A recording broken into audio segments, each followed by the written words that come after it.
তো বাংলাদেশকে পরিত্যাগ করছে। না না, ইচ্ছে করে নয়, আসলে এই দেশটা এত পরিমাণ কষ্ট দিয়েছে তাকে, এত কিছু কেড়ে নিয়েছে যে মনের মধ্যে ভয় ঢুকে গিয়েছে। মন বলে তুই এখানে আর থাকিস না, এখন যে সুখটুকু পাচ্ছিস সেটাও চলে যাবে। চলে যাচ্ছে বলে তোর একটু কষ্ট হচ্ছে না, ইচ্ছে করছে না কারোর সঙ্গে একটু দেখা করতে, শুধু মনে হচ্ছে কখন যাবো এই দেশ ছেড়ে, কখন। আজকে আর হেলিকপ্টার নয়, ছাদ খোলা প্রাইভেট কারে করে এয়ারপোর্টের উদ্দেশ্যে যাবে ওরা। লাগেজ সহ প্রয়োজনীয় সকল কিছুই গাড়িতে তোলা হয়েছে, আয়ু সহ সকলেই উঠে পড়েছে। এবার শুধু জাঙ্কুকতে উঠলে গাড়ি চলতে শুরু করবে। এমন মুহূর্তে জাঙ্কুক আটকে দেয় তেকে, জিহোকে উদ্দেশ্য করে বলে তোরা এগো, আমরা আসছি। কপাল কুঁচকে জাঙ্কুকের মুখ পানে তাকায় তে। আমরা পরে যাব কেন? জাঙ্কুকের কাঁধে হাত রেখে বলে বাবা আর দাদুর সঙ্গে দেখা করতে হবে পাখি, আর তোমার মায়ের সঙ্গেও। চলো আমরা তাদের থেকে দোয়া নিয়ে আসি। জাঙ্কুকের কালো রঙের বাইকখানা বের করা হয় এবং সেই বাইকে চেপে দুজন উপস্থিত হয় কবরস্থানে। তিনজনকে একই কবরস্থানে কবর দেওয়া হয়েছে। তের বুকটা ভারী হয়ে ওঠে, মায়ের কবরের সামনে গিয়ে দাঁড়ায়, তার পায়ের দিকটায় বসে পড়ে, সবুজ ঘাস ডিঙিয়ে একটুখানি মাটি তুলে সেদিকে কিছুক্ষণ তাকিয়ে থাকে। আম্মু, তুমি বলেছিলে আমি অনেক সুখী হব, পৃথিবীর সব সুখ আমার হবে। তুমি দেখতে পাচ্ছ মা, আমি কতটা সুখে আছি। আল্লাহ আমাকে সুখ দিয়েছে, কিন্তু দিন শেষে তোমার শূন্যতা পিছু ছাড়ে না। একটা উপায় বলে দাও না আম্মু, কিভাবে পূর্ণ হব আমি? তের কানে বোধ হয় তার মা বলে গেল খুব তাড়াতাড়ি পূর্ণতার সুখটাও পাবে তুমি, সেদিনটা খুব বেশি দূরে নয়। জাঙ্কুক বাবা এবং দাদুর কবরে সালাম করে তের হাত ধরে বড্ড নরম সুরে বলে আজকেই শেষ, এরপর থেকে তোমার নয়নে এক ফোঁটা অশ্রু জমার সাহস পাবে না, আই প্রমিস। তে হাতের উল্টো পিঠে চোখ মুছে নেয়। আপনি আমার সাথে থাকলে কান্নারাও ভয় পেয়ে যায়। যেমন জাঙ্কুকের বউয়ের চোখে ভিড় করার জন্য তাদের যদি গর্দান যায়, ঠোঁট বাঁকিয়ে হাসে জাঙ্কুক, তে সেটা দেখে নেয়। আপনি হাসলেন? আল্লাহ, আমার জামাই হেসেছে। আম্মু দেখলে গোমরা মুখ হাসতেই হাসছে। জাঙ্কুক হাসি থামিয়ে মুখটা গম্ভীর করে বলে আমি হাতি। প্রসঙ্গ পাল্টাতে বলে দেরি হয়ে যাচ্ছে, চলুন চলুন। বলতে বলতে জাঙ্কুকের হাত ধরে টেনে নিয়ে যায়। জাঙ্কুক বাইকে বসতেই তেও পেছনে বসে। তখনই খাটিয়ায় করে একটা লাশকে কবরস্থানে ঢোকানো হয়। তে এক পলক তাকায় সেই দিকে, বুকের ভেতরটা কেঁপে ওঠে। জাঙ্কুক বাইক চালিয়ে চলে যায়। তে জানলো না ওই লাশটা তার বাবার, বুঝলো না বাবা নামক খারাপ লোকটা পৃথিবীর মায়া ত্যাগ করেছে, একজন পাপিষ্ট পাপ দুনিয়া থেকে বিদায় নিয়েছে। আর কখনোই কেউ কল করবে না, বলবে না তে মামুনি ভালো আছো, খেয়েছো, টাকা লাগবে তোমার, পড়ালেখা কেমন চলছে, আম্মু মন দিয়ে পড়বে। ঈদ আসলে নতুন জামা কিনে পাঠাবে না, পছন্দের পার্সিয়ান বিড়াল নিয়ে কেউ দেখা করতে আসবে না, বাবা বলে ডাকার মতো কেউ রইল না, পুরোপুরি এতিম হয়ে গেল তে। জানতে পারলো না মেয়েটা, জানলে হয়তো বাবার নামক পাপী মানুষটাকে ক্ষমা করে চিৎকার করে কাঁদতো। শেষবার বাবার মুখখানা দেখে শৈশবের কথা মনে করতো, করুণ আকুতি নিয়ে বলতো বাবা আমি এতিম হয়ে গেলাম, এক জাঙ্কুক ছাড়া আমার আর কেউ রইল না। মৃত্যুতেই জীবনের সমাপ্তি। হুমায়ুন ফরিদ স্যার বলেছিলেন মৃত্যু অনিবার্য, আর অনিবার্যকে গ্রহণ করাই শ্রেয়, এবং মৃত্যুর মতো এত স্নিগ্ধ আর কিছুই নেই। এত আয়োজন, লোভ লালসা, এটা চাই ওটা চাই, সবকিছু মিথ্যে। দুনিয়াটা 2 দিনের, আর এই 2 দিন একদিন শেষ হয়ে যাবে, এটাই শুধু সত্যি। ছোট্ট সংসার, মানসিক শান্তি, গুটি কয়েক মানুষের ভালোবাসা, ব্যাস জীবন সুন্দর। লোভ লালসা বা বেশি ভালো থাকার চেষ্টা করলে 2 দুনিয়া থেকে আফসোস নিয়ে চলে যেতে হয়। গতকাল রাতেই সোবিনের মৃত্যুর খবর জেনেছে জাঙ্কুক। ভোর রাতে সোবিনকে শেষবার দেখতে গিয়েছিল। মানুষটার নিথুর দেহখানা দেখে পাষাণ জাঙ্কুকের কলিজা কেঁপে উঠেছিল, অজান্তেই চোখ দুটো ভিজে উঠেছিল। এই একটা মানুষের জন্য জাঙ্কুক তার পরিবার থেকে এতটা দূরে ছিল, এই একটা মানুষের জন্য তে বংশে এতিম হয়েছে। তবুও এই মানুষের জন্য কষ্ট হচ্ছে জাঙ্কুকের। সোবিনের মৃত্যুর খবর ইচ্ছে করেই থেকে জানায়নি, জানাতে চায়ও না। সোবিনের বাচ্চা দুটোর দায়িত্ব নার্সকে বুঝিয়ে দিয়েছে জাঙ্কুক। বিনিময়ে কক্সবাজারে থাকা ওয়াইএস হোটেলটাও 2 বাচ্চার নামে লিখে দিয়েছে, যাতে তাদের ভবিষ্যৎ পাকাপোক্ত হয়। নিজের দায়িত্ব কখনোই হেরফের করে না জাঙ্কুক। এয়ারপোর্টের সামনে এসে থামে জাঙ্কুকদের গাড়ি। আয়োকে যেহুক বারংবার জিজ্ঞেস করেছে তুমি কি তোমার বাবা ভাইয়ের সাথে দেখা করতে চাও? আয়ো অনবরত মাথা নেড়ে বলে চাই না, একেবারে সুইজারল্যান্ডে পৌঁছে তারপরে কল করব। তোমার বাবা ভাই চিন্তা করবে তোমার জন্য। তারা এখন জানতে পারলে আমাকে যেতে দেবে না কিছুতেই, কিন্তু আমি যেতে চাই। পরবর্তীতে জিনের কিছু বলে না, সকলেই নিজ নিজ লাগেজ নিয়ে এয়ারপোর্টের ভেতরে ঢুকে যায়। তের লাগেজ বোগামের কাছে জাঙ্কুক হঠাৎ বলে ওঠে, তোমরা ভেতরে যাও, আমি আসছি বলে পেছন ঘুরে চলে যেতে নেয়।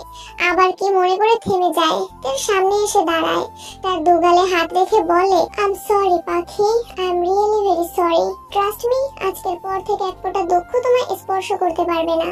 জিয়ন জাঙ্কুক আছে তো তোমার জন্য, মৃত্যুর আগ মুহূর্ত পর্যন্ত থাকবে। জিয়ন জাঙ্কুকের দেহে যতক্ষণ প্রাণ থাকবে ততক্ষণ সে কিম তেহংয়ের হাত ছাড়বে না, কথা দিলাম। কথা শেষ করে চলে যায় জাঙ্কুক। তে সহ সকলেই অবাক হয়। জিন বেগম মুচকি হাসে, এটাই তো চেয়েছিল সে, তের নিশ্চিত একটা ভবিষ্যৎ, আর ছেলের চোখে তের জন্য অগাধ ভালোবাসা, আর কিচ্ছু চাওয়ার নেই তার। ইয়নজুনের পাশেই সোবিনের জন্য কবর খোঁড়া হয়েছে। মৃত্যুর আগ মুহূর্তে তিনি বলেছিলেন, আমাকে আমার স্ত্রীর পাশে কবর দিও। বেঁচে থাকতে তো তার পাশে থাকতে পারিনি, মৃত্যুর পর না হয় তার পাশে ঘুমালাম। তার কথা অনুযায়ী ইয়নজুনের পাশে তাকে রাখার ব্যবস্থা করা হয়েছে। জাঙ্কুক সেখানে উপস্থিত হওয়ার পর জানাজার নামাজ শুরু করা হয়। হাসপাতালের কয়েকজন ডক্টর এবং মসজিদের নামাজ পড়তে আসা কিছু মানুষ নিয়েই জানাজার নামাজ শেষ করা হয়। কবর দেওয়ার শেষে জাঙ্কুক যখন চলে যাবে, সেই মুহূর্তে সোবিনের জন্য দোয়া করে আসমান পানে তাকিয়ে বলে, আমায় ক্ষমা করবেন বাবা, কোনোদিনও এতটুকু সম্মান দেইনি আপনাকে। কি করব বলুন, আমি জাঙ্কুক বড্ড বেপরোয়া। আমার পাখিকে কষ্ট দেওয়া প্রত্যেকটা মানুষকে অনেক ঘৃণা করি, আপনাকেও। জিমিন এবং তার হাজবেন্ড আর তার ছেলে নিয়ে উপস্থিত হয়েছেন জিয়ন্স হাউসে। ভাইয়ের বিয়ে উপলক্ষে বাংলাদেশ যাওয়ার খুব ইচ্ছে ছিল তার, কিন্তু ছোট বাবুটার কথা চিন্তা করে যেতে পারেনি। তবে এখন যখন ভাই বউ নিয়ে চলে এসেছে, তখন সেও চলে এসেছে ভাই এবং ভাইয়ের বউকে বরণ করার জন্য। জিয়ন হাউসের সামনে হেলিকপ্টার থামাতেই জাঙ্কুকের হাত ধরে বেরিয়ে আসে। জিমিনের বেবিকে একটু আদর করে তে বলে, আমার রানীকে কোথায় রেখেছেন, তাকে একটু দেখতে ইচ্ছে করছে। জাঙ্কুক হাতের আঙুল দিয়ে দেখায়, ওই তো বাগানের পাশে ছোট্ট একটা কবর, খুব সুন্দর করে সাজানো, তার গায়ে লেখা নাম অ্যানি, বাবা জিয়ন জাঙ্কুক, মা কিম তেহং, জন্ম 15 জুন 2019, মৃত্যু 19 নভেম্বর 2022। অ্যানির কবরের পাশে বসে নেম প্লেটের উপর হাত বুলায়, চোখ ভর্তি পানি, ঠোঁটের কোণে হাসি। জাঙ্কুক ছোট্ট বাচ্চাটার স্মৃতি রেখেছে, তার অ্যানি মরে যায়নি, সে বেঁচে আছে সুইজারল্যান্ডের ছোট বাড়িটার পাশে থাকা বাগানে। সেটা অনুভব করতে পারছে তে। মিউ মিউ আওয়াজ ভেসে আসছে তার কানে, কলিজা ঠান্ডা হয়ে যাচ্ছে। জিমি নায়ককে বরণ করে বাড়িতে তোলে। বোগাম রোজের সাথে দেখা করতে চলে গিয়েছে, মনে মনে সিদ্ধান্ত নিয়েছে আজকেই প্রপোজ করে দেবে। ইয়নো এবং লি জাংসুক দুজনে বাসর ঘর সাজানোর কাজে লেগে পড়বে, তাই তো ফুল কিনতে বেরিয়ে গেছে। জিন বেগম নাতি পেয়ে ব্যস্ত হয়ে উঠেছে, তাকে আদর করে সারা বাড়ি ঘুরঘুর করছে। আর জিমিন কিচেনে চলে গিয়েছে, সকলের জন্য খাবার বানাবে সে আজ। বাংলাদেশি রান্না খুব বেশি জানা নেই তার, তবে ভাবছে আজকে ট্রাই করবে। জাঙ্কুকের সাথে পাশে বসে তার ছোট মাথাটা নিজের বুকের সঙ্গে চেপে ধরে বলে, ডোন্ট ক্রাই পাখি, আমরা একটা ছোট অ্যানি নিয়ে আসবো ভেরি সুন। তে নাক টেনে বলে, আমার বেবি চাই জাঙ্কুক, ছোট একটা বাচ্চা চাই, আমার মাকে ফেরত চাই আমি। মানুষ বলে না, মা বাবা ফেরত আসে নিজের সন্তান রূপে, আল্লাহ আমাকে একটা কন্যা সন্তান দিক, যে আমার মায়ের মতো দেখতে হবে, আমার মায়ের মতো আমায় আগলে রাখবে, যাকে আমি মা বলে ডাকবো।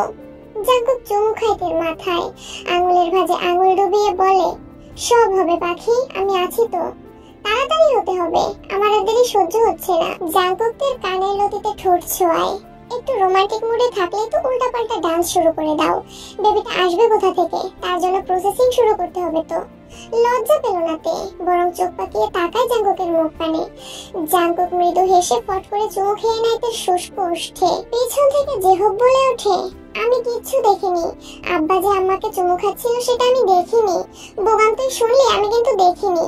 জাঙ্কুক বিরক্ত হয়, তে নিজেকে ছাড়িয়ে নেয় জাঙ্কুকের থেকে, কোন রকম দাঁড়িয়ে দৌড়ে বাড়ির ভেতরে ঢুকে পড়ে। জিহব কবিতার সুরে বলে, যেখানে সেখানে খাচ্ছে চুমু, লাজ লজ্জা দিয়ে ডুবিয়ে, আমি জিহব দেখে ফেললাম, গুলে খেয়ে নিলাম পানিতে চুবিয়ে, বলিনি কাউকে বলবো না, জিহব একজন ভালো মানুষ, কেউ বুঝলো না। কবিতা শেষ করেই কলখানা কেটে দেয় জিহব। বোগাম বিরক্ত বেজায়। সবে রোজের সামনে এসেছে সে, হাতে থাকা একগুচ্ছ গোলাপ দিয়ে প্রপোজ করবে। ঠিক সেই মুহূর্তে জেহপের কল। রোজও অধীর আগ্রহে অপেক্ষা করছিল বোগামের থেকে ভালোবাসি কথা শোনার জন্য। জেহপের কলে সেও বিরক্ত হয়। বোগাম কল রিসিভ করতে জেহপ বলে ওঠে, ভাই কয়টা ভালো ব্র্যান্ডের হেলমেট নিয়ে আসিস তো, আমি বাইক চালাবো। বোগাম কিছু বলবেই, তার আগে সে জাঙ্কুকের চুমু খাওয়ার ব্যাপারটা বলতে থাকে। এই মুহূর্তে জাঙ্কুক নিজের পায়ের জুতা জোড়া খুলে ফেলেছে। জেহপ ভাবসাব দেখেই বলে ওঠে, ভাই দেখ আমি কিন্তু এখন বিয়ে করে নিয়েছি, মানে বড় হয়ে গেছি, যখন তখন জুতা দিয়ে পিটাবি না। বউয়ের সামনে আমি একজন সুপার হিরো। আমার সাথে প্রেম করতে হলে তোমার বন্ধুদের ছাড়তে হবে, বিশেষ করে জিয়ন জাঙ্কুককে। রোজের মুখে এমন কথা শুনে আশ্চর্য হয় বোগাম। অবাক দৃষ্টিতে তাকিয়ে থাকে ওর মুখ পানে। কি বলছে মেয়েটা? 15 বছরের বন্ধুত্ব, পরিবার, আত্মীয় স্বজন, কাছের মানুষ সবাই যখন অবহেলায় অনাদরে ছুড়ে ফেলে দিয়েছিল, দিন শেষে একটাবার কল করে কেমন আছো জিজ্ঞেস করার প্রয়োজন বোধ করতো না। সেই মুহূর্তে বোগামের পাশে দাঁড়িয়েছিল জাঙ্কুক। এক প্রকার রাস্তা থেকে তুলে নিয়ে বাড়িতে জায়গা দিয়েছে, ভালোবেসে বন্ধুত্বের মর্যাদা দিয়েছে, নিজের বিজনেসের পার্টনারশিপ করেছে। সেই মানুষটাকে ছেড়ে দিবে, তাও একটা মেয়ের জন্য? হাসি পায় বোগামের। নিজের হাসিটাকে কন্ট্রোল করতে না পেরে উচ্চস্বরে হেসে ওঠে। হাতে থাকা ফুলগুলো অন্যদিকে। রোজ কপালের ভাঁজ ফেলে বোগামের হাসি দেখতে থাকে। এক পর্যায়ে বিরক্ত হয়ে বলে ওঠে, বোকার মতো হাসছো কেন?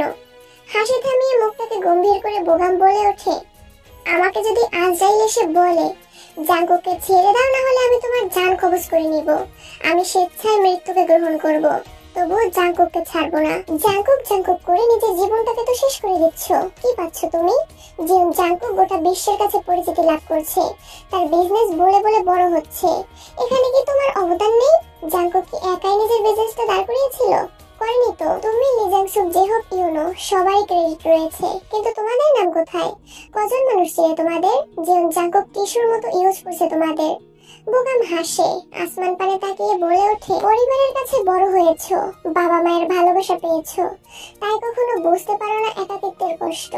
দিন শেষে যদি কেউ তোমাকে জিজ্ঞেস না করে কেমন আছো, তাহলে বুঝতে জীবনটা ঠিক কত কঠিন। আমার এই ছোট্ট জীবনে কিচ্ছু পাইনি জানো, শুধু একটা জিনিসই পেয়েছি, যেটা আমার সব অপূর্ণ চাওয়াকে পূর্ণ করে দিয়েছে, আর সেটা হলো জাঙ্কুক। এই যে তুমি বললে না জাঙ্কুক আমাদের টিস্যুর মতো ইউজ করছে, এটা ভুল। জাঙ্কুক আমাদের বট গাছ, তার ছায়ায় ভীষণ সুন্দর জীবন কাটাচ্ছি। এসব টাকা পয়সা, নাম যশ, খ্যাতি দিয়ে কি করব? আমাদের শুধু জাঙ্কুক হলেই চলে। প্রচন্ড রেগে যায় রোজ, দুই হাতে টেবিলে আঘাত করে দাঁড়িয়ে পড়ে, চিৎকার করে বলে, তোমার এই মুখটা আমাকে আর কখনো দেখাবে না। বোগামও সেম সুরে বলে, তুমিও কখনো তোমার এই মুখটা নিয়ে আমার সামনে আসবে না, না হলে একটা থাপ্পড় মেরে চেহারার নকশা পাল্টে দেব। খারাপ মেয়ে আসছে আমার বন্ধুর নামে বদনাম করতে। এখানে যদি জেহপ থাকতো না, দুজনে মিলে তোর জিভ কেটে জুড়ে নদীতে ভাসিয়ে দিতাম। বলেই বোগাম উল্টো পথে হাঁটা শুরু করে। রোজ হাত মুষ্টিবদ্ধ করে বোগামের চলে যাওয়া দেখে। এমনটা তো হওয়ার কথা ছিল না, সে তো অন্য কিছু প্ল্যানিং করেছিল। মাথা মোটা বোগাম সবটা নষ্ট করে দিল। মনিটরের সামনে বসে গভীর মনোযোগে কিবোর্ডে আঙুল চালাচ্ছে জাঙ্কুক। নতুন একটা জামার ডিজাইন করছে।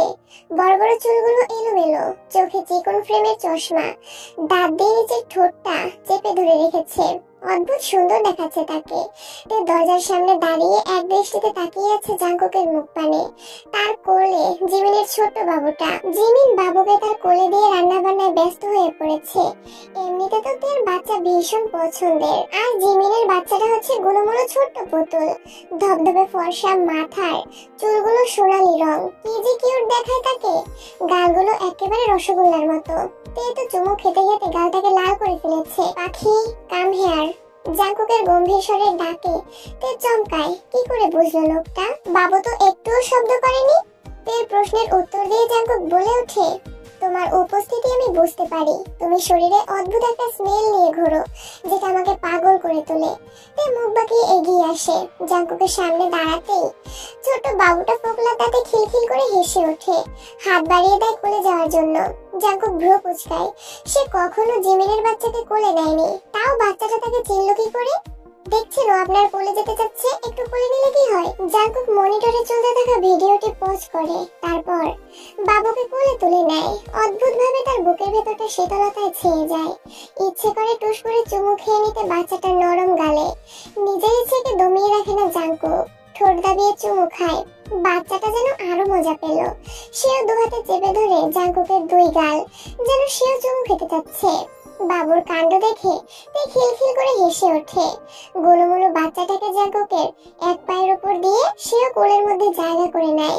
জাঙ্কুকের গলা জড়িয়ে ধরে নিজের গালটাও এগিয়ে দেয় তে। আবদারের স্বরে বলে, আমার চুমু কোথায়? জাঙ্কুক তার অবাধ্য হাতখানা ঢুকিয়ে দেয় তার শাড়ি ভেদ করে। স্পর্শকাতর জায়গায় হাত রেখে শব্দ করে চুমু খায় কপালে। তে শুকনো ঢোক গিলে অদ্ভুত এক শিহরণ শরীর জ্বালিয়ে উঠছে। রিনরিনিয়ে বলে, কি করছেন? বাবু আছে না এখানে? জাঙ্কুক তার কানের কাছে ঠোঁট নিয়ে ফিসফিস করে বলে, সে বুঝবে না, তুমি শুধু একটু নড়াচড়া কম করো তাহলেই হবে। মনে মনে কঠিন কিছু গালি আওড়াইতে, এই অসভ্য লোকটা কোনোদিনও মানুষ হবে না। হঠাৎ করে জাঙ্কুকের কক্ষে ডান পাশের দেয়ালে সুন্দর একখানা গিটার ঝুলানো দেখতে পাইতে মুহূর্তে তে পুনরায় আবারও আবদার জুড়ে দেয়, জাঙ্কুক আমাকে একটা গান শোনাবেন, বড্ড শুনতে ইচ্ছে করছে, প্লিজ। জাঙ্কুক নিজের হাতখানা সরিয়ে নেয়, হাত ছেড়ে বাঁচে তে। বাচ্চাকে বিছানার মাঝখানে বসিয়ে দেয়। তেও গিয়ে বাচ্চার পাশে বসে। জাঙ্কুক দেয়াল থেকে গিটার নিয়ে এসে ওদের পাশে বসে। টুংটাং আওয়াজ তুলে চোখ দুটো বন্ধ করে মিষ্টি স্বরে গেয়ে ওঠে, আমি হব রাত আর তুই হবি চাঁদ, জোছনাই ঘর আমাদের, তুই হলে রোদ আমি রংধনু হই, ছিল সে শহর আমাদের, ভুলে যেতাম কোলাহল, বুঝে নিতাম সবই বল, ছিল রোজের চলাচল আমাদের, আমি হব রাত আর তুই হবি চাঁদ, জোছনায় ঘর আমাদের। কি সুন্দর মুহূর্ত। বাচ্চাটা শুয়ে পড়েছে, মুখের মধ্যে দুই হাত পুরে মায়া মায়া নয়নে জাঙ্কুকের মুখ পানে তাকিয়ে গান শুনছে মনোযোগ দিয়ে। এই জাঙ্কুকের বাহুতে মাথা ঠেকিয়ে আঁখে পলক বন্ধ করে গান শুনছে। জিন বেগম দরজার সামনে দাঁড়িয়ে এমন মুহূর্তে সাক্ষী হচ্ছেন। চোখ দুটো ভিজে ওঠে ওনার, এমনই তো চেয়েছিলেন তিনি, তার রাজপুত্রের সুন্দর একটা জীবন। হঠাৎ জাঙ্কুকের গান থেমে যায়, পেছন ঘুরে বলে, আম্মু দাঁড়িয়ে আছো কেন? এসো না, আমার গান শুনবে। জিন বেগম মৃদু হেসে চোখের পানি মুছে নেয়, তারপর এগিয়ে গিয়ে ছেলের পাশে বসে। জাঙ্কুক আবার গাইতে শুরু করে। সেই দিন জাঙ্কুক কায়ের বাড়ি পুড়িয়ে দিলেও বেঁচে গিয়েছিল সকলে। ছাদের পাশে সিঁড়ি দিয়ে নেমে পড়েছিল। সাম্রাজ্য হারালেও জীবন নিয়ে বেঁচে আছে। সুইজারল্যান্ডে জুরিক নদীর পাড়ে ছোট একটা বাড়িতে থাকে তারা। কায় এখন মোটামুটি সুস্থ, তবে আগের মতো আর শক্তি বা তেজ কিছুই নেই। মনবিন নিজেদের বিজনেসের দেখাশোনা করে। রোজ প্রতিশোধের নেশায় পাগল হয়ে উঠেছে। তাই তো জিয়ন জাঙ্কুকের অফিসে জব নিয়েছিল। ভেবেছিল জাঙ্কুকের 4 বন্ধুর মধ্যে একজনকে পটিয়ে তাকে দিয়ে প্রতিশোধ নেবে, তাদের বন্ধুত্ব নষ্ট করবে, একা করে দেবে জাঙ্কুককে। সবকিছু ঠিকঠাক ছিল। বোগামো রোজের ফাঁদে পা দিয়েছিল, কিন্তু লাস্ট মুহূর্তে সবটা নষ্ট করে দিল। কি আছে ওই পাষাণ জাঙ্কুকের মধ্যে? কেন তাকে সবাই ছেড়ে যায় না? এই যে তে নামের মেয়েটি, তার সাথে তো জাঙ্কুক কম অন্যায় করেনি। টর্চার থেকে শুরু করে ইনসাল্ট সব করেছে, তবুও বেহায়া মেয়েটা জাঙ্কুকের পেছনে পড়ে আছে। রোজের ইচ্ছে করে তের 2 গালে কষিয়ে কয়েকটা থাপ্পড় বসিয়ে দিতে। কেন তার এত রাগ, তার কারণ জানা নেই। রাগে গজগজ করতে করতে বাসায় ঢুকে রোজ। ড্রয়িং রুমে ন্যান্সি বসে আছে, বড্ড বিরক্ত তিনি। কায়ের সঙ্গে সুইজারল্যান্ডে আসা তার ভুল ছিল। স্বামী সন্তান নিয়ে ভালোই তো সুখে ছিলেন, মনের মতো একটা মানুষ পেয়েছিল। তাকে উঠতে বললে উঠতো, বসতে বললে বসতো। সেই মানুষটিকে ছেড়ে এসে জীবনের সব থেকে বড় ভুলটা করে ফেলেছে সে। এখানে তাকে 2 টাকারও দাম দেয় না কেউ। কাই তো কথাই বলে না, কাজের লোকের মতো পড়ে আছে। ন্যান্সি নিজের ভাবনার মাঝে খেয়াল করে রোজ প্রচন্ড রেগে ভিতরে ঢুকছে। রাগের তোপে ফর্সা মুখখানা লাল রং ধারণ করেছে। ভেঞ্চি কাটে ন্যান্সি বিড়বিড় করে বলে, ধিঙি মেয়ে, জামা কাপড়ের ঠিক ঠিকানা নেই, ভাবখানা নেয় কি দেখলে মনে হয় চাপকে সোজা করে দেই। কিন্তু মুখে এক চিলতে হাসি ফুটিয়ে রোজের দিকে এগিয়ে যায়। ভয়ে ভয়ে বলে, কি হয়েছে তোমার, এত রেগে আছো কেন?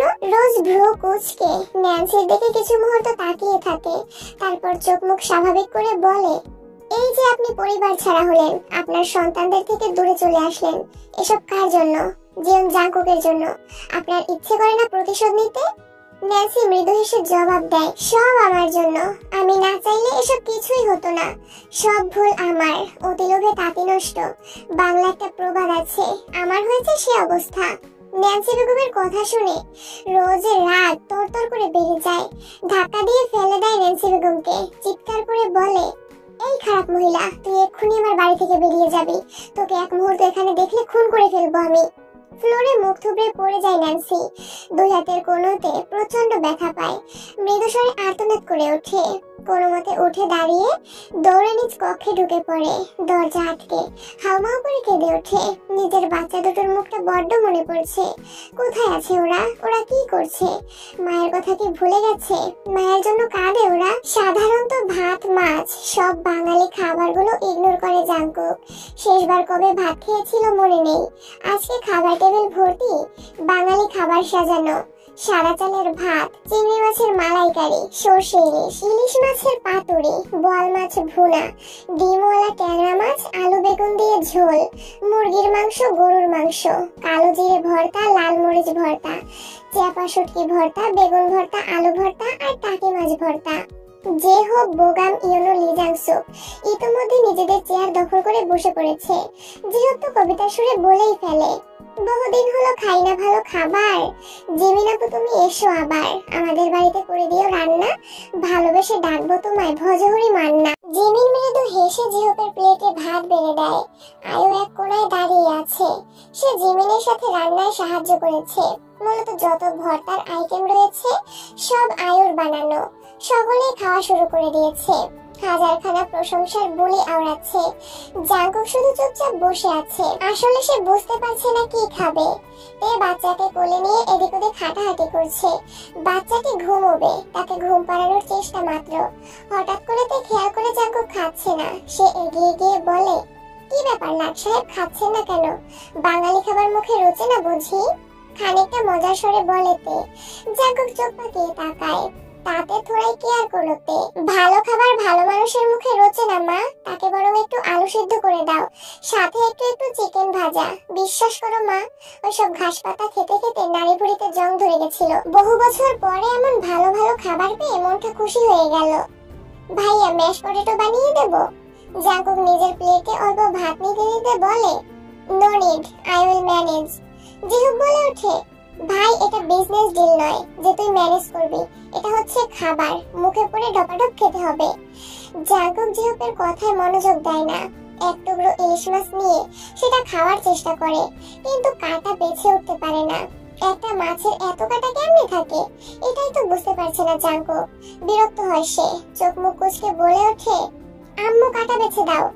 জিন বেগম কিচেনে ছিলেন। জাংকুকের ডাক শুনে আঁচলে হাত মুছতে মুছতে দৌড়ে চলে আসেন। খুবই যত্ন করে কাঁটা বেছে দেন।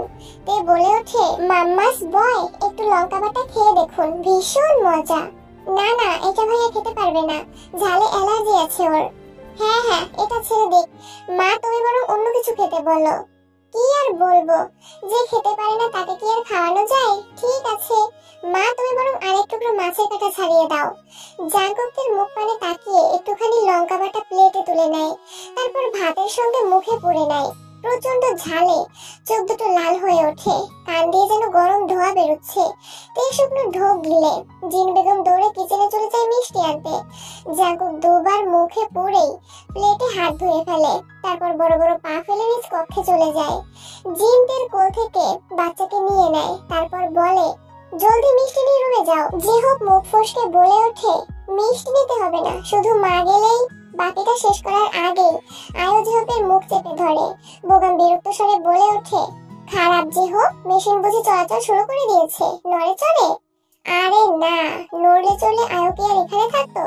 কুদরতি তেল লাগবে জিহপের। আয়ু বড় বড় পা ফেলে চলে যায়। জিহপ বলে, তোরা একদিন করে তোদের বউকে আমায় দিস, নড়েচড়ে নাকি আর তেল লাগবে নাকি দেখিয়ে দেবো নে। জিন বেগম মিষ্টি নিয়ে চলে আসে। তে তার হাত থেকে মিষ্টির প্লেট নিয়ে দৌড়ে জাঙ্কুকের কক্ষের পানে যায়। দরজা ঠেলে ভিতরে ঢুকতেই একজোড়া শক্তপোক্ত হাত জড়িয়ে ধরে তের কোমর। দরজা আটকে দরজার সঙ্গে চেপে ধরে তাকে। হাত থেকে মিষ্টির প্লেট পড়ে যায়।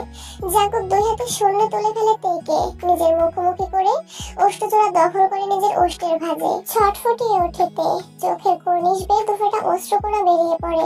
ওষ্ঠজোড়ায় অসহ্য ব্যথা করছে, কেটে গিয়েছে বোধহয়। নিঃশ্বাস নিতেও বড্ড কষ্ট হচ্ছে। লোকটাকে পণ করেছে, তাকে মেরে ফেলবে।